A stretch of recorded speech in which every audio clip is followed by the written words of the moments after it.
La comunicación bimodal, creada por Bart Montfort, logopeda español, es un sistema alternativo y/o aumentativo de comunicación en el que se usan de forma simultánea signos manuales y habla, siguiendo las estructuras semánticas y sintácticas del idioma oral correspondiente.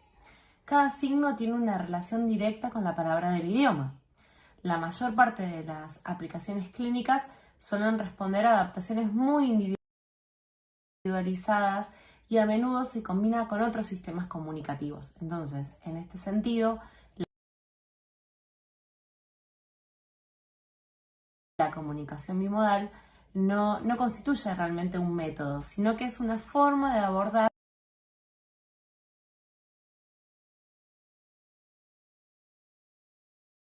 el desarrollo de la comunicación y del lenguaje en individuos con determinadas dificultades o peculiaridades en el desarrollo. Digamos que es una estrategia comunicativa. Además, es un sistema natural, ya que utilizamos intuitivamente, a menudo en la vida diaria, signos cuando la comunicación oral no es posible. Los gestos forman parte de los primeros intentos comunicativos con los bebés. Otra de las características es que mantiene justamente muchas de las características de la comunicación oral, porque mantiene el contacto ocular, porque mantiene la inmediatez, porque no interrumpe la cadena comunicativa. Sí, su adquisición es posible a partir de un nivel muy elemental de desarrollo cognitivo, más o menos entre el año y el año y medio de edad mental se podría empezar a implementar. Se puede utilizar en cualquier circunstancia y no depende de un objeto externo al cuerpo. Es de rápida ejecución y también es de fácil adquisición por parte del contexto que rodea al niño. Las reglas que generan estos enunciados son las mismas reglas que tiene el lenguaje oral de referencia. Entonces, ¿cuál es el objetivo principal de la comunicación bimodal? Es evitar este desfasaje que hay entre la edad del niño y sus capacidades expresivas para que no se altere el desarrollo en general. Como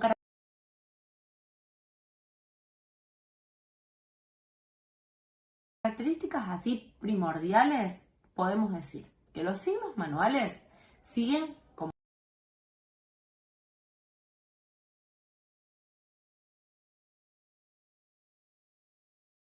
dije anteriormente, el orden de la estructura sintáctica del idioma oral correspondiente. Cada signo va a tener una relación directa con una palabra del idioma. Existe en general un paralelismo entre la estructura semántica y sintáctica del idioma oral de referencia. La salida que tiene es visual gestual. Las aplicaciones clínicas son en general adaptaciones bien individualizadas. En general, la comunicación bimodal se nutre de elementos diversos que provienen de algunos del lenguaje oral, otros del idioma concreto que se habla, otros de la lengua de signos y también de diferentes sistemas de comunicación visual. Del lenguaje oral extraemos fundamentalmente las unidades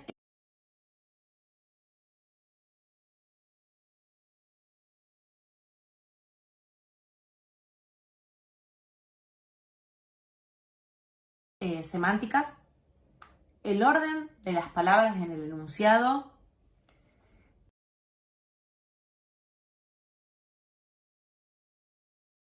y eventualmente algunos marcadores morfosintácticos muy específicos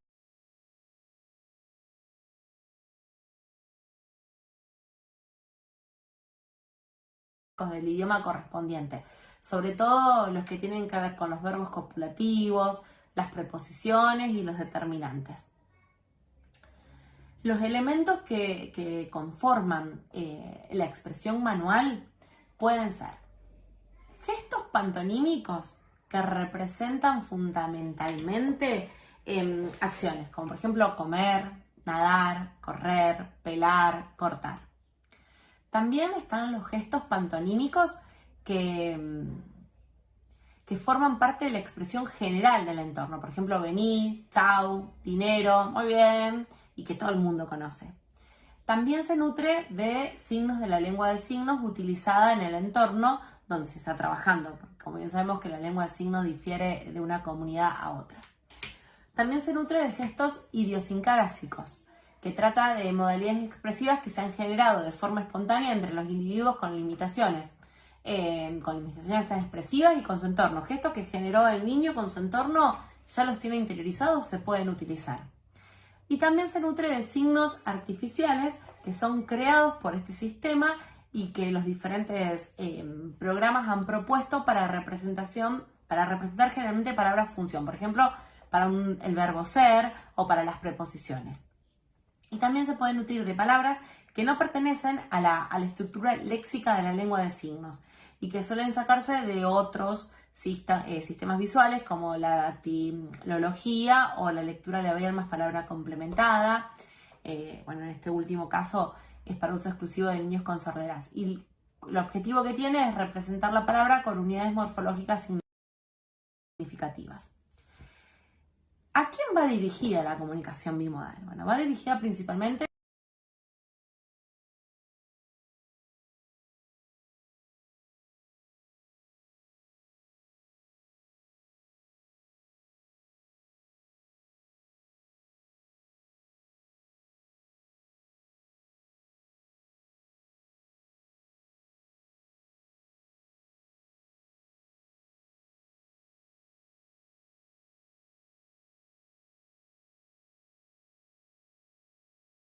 a las personas que tienen déficit auditivos, pero también va dirigida a aquellos oyentes que no tienen un habla funcional. ¿Quiénes serían? Los casos de TEA, de discapacidad intelectual, afasias, dispraxias verbales, disartrias, trastornos específicos del lenguaje o trastornos del desarrollo del lenguaje. Pero también puede ser utilizada en niños que tienen problemas en la evocación de palabras o en la estructuración de enunciados. En los niños que tienen una discapacidad intelectual y que no son verbales, o en niños que tienen fuertes alteraciones motrices o anatómicas, o en niños con afasias adquirida o con TDL sin habla, la comunicación bimodal será o funcionará como un sistema alternativo al habla y no al lenguaje. En aquellos niños que a lo mejor tienen autismo, o con un TDL mixto muy grave, o una discapacidad intelectual profunda, donde ya la comprensión está muy limitada o es nula, la comunicación bimodal se va a ofrecer como un sistema alternativo al lenguaje, ¿sí? Pero debemos tener en cuenta siempre el nivel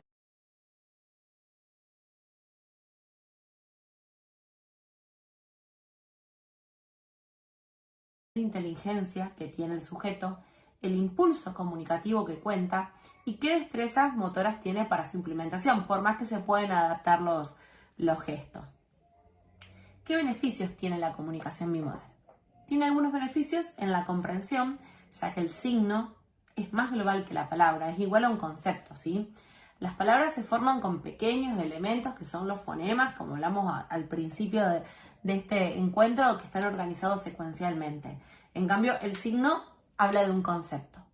Además, guarda más relación formal con su referente, como es el caso que se corresponden con palabras como, por ejemplo, auto, casa, dormir, comer, pegar, la leche, un pato, una vaca. Son signos que tienen mayor relación con su referente. Además, otro beneficio es que va dirigido a la memoria visual y sinestésica, que en general está en mejor estado que la memoria auditiva y temporal. En relación a la expresión, los beneficios que tiene es que es más fácil de imitar, es más fácil de modelar también por parte del adulto y requiere menos precisión motora tal vez que los patrones articulatorios. Entonces, lo que lo que genera la comunicación bimodal es acelerar la adquisición del lenguaje.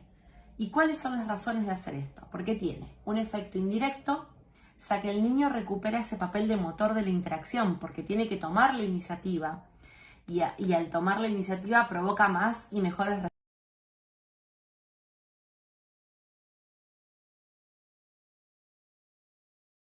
respuestas de los adultos, y de esta manera consigue ser estimulado de forma más intensiva y de mejor ajustada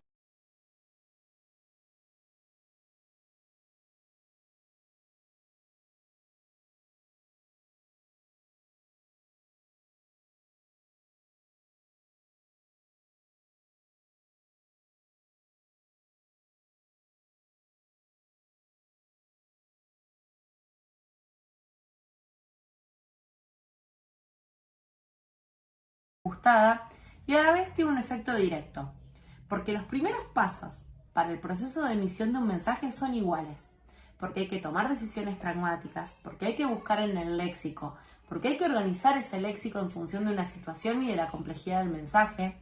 Lo que cambia solamente es la salida, ¿sí? Al poder entrenar naturalmente estos pasos, se constituye una dinámica que desbloquea de alguna forma la salida del habla, ¿sí? Y la desaparición del signo se hace de forma natural cuando ya no es necesario. Pero bueno, como todo método, como toda intervención, como toda estrategia, tiene sus limitaciones. ¿Qué cuáles son? Primero, que requiere cierto grado de habilidad motriz. Y segundo, que requiere aprendizaje por parte del entorno. Además de que necesita tener un nivel cognitivo mínimo y que necesita tener impulso comunicativo. ¿Cuándo podemos comenzar a utilizar la comunicación bimodal? Desde el momento en que sospechamos la existencia de un riesgo serio para la adquisición de un habla funcional a corto y mediano plazo. Como regla general se usa un niño de 2 años que no comprende, que no hay una comprensión verbal independiente, o un niño de 3 años que no tiene un habla funcional. ¿Y cómo se va a implementar la comunicación bimodal? Bueno, en los niños que representan desafíos menores, donde no hay una alteración del comportamiento o hay una alteración más importante general, se suele seguir un modelo más funcional a partir del uso natural de esta comunicación bimodal por parte de los adultos de su entorno, estimulando la imitación y su uso expresivo, como se hace en general en la adquisición del lenguaje. Si la capacidad cognitiva del niño se encuentra más limitada o si está afectada también el comportamiento social, como es en el caso del TEA, es necesario pasar por una primera fase más directiva, más basada en el condicionamiento y en el modelado, ¿sí? ¿Qué aspectos hay que considerar con respecto a la comunicación bimodal? Siempre se debe acompañar el gesto con la verbalización. Se debe siempre animar al niño a que acompañe sus signos con vocalizaciones. Y se debe confeccionar un programa individualizado seleccionando contenidos significativos para este niño, ya sea relacionado con sus intereses, con sus deseos, con sus necesidades, con los lugares que frecuenta, con saludos, con acciones comunes, con términos que reflejen emociones básicas, con descriptores, etc. Y en ciertos casos se usa conjuntamente la comunicación bimodal con pictogramas.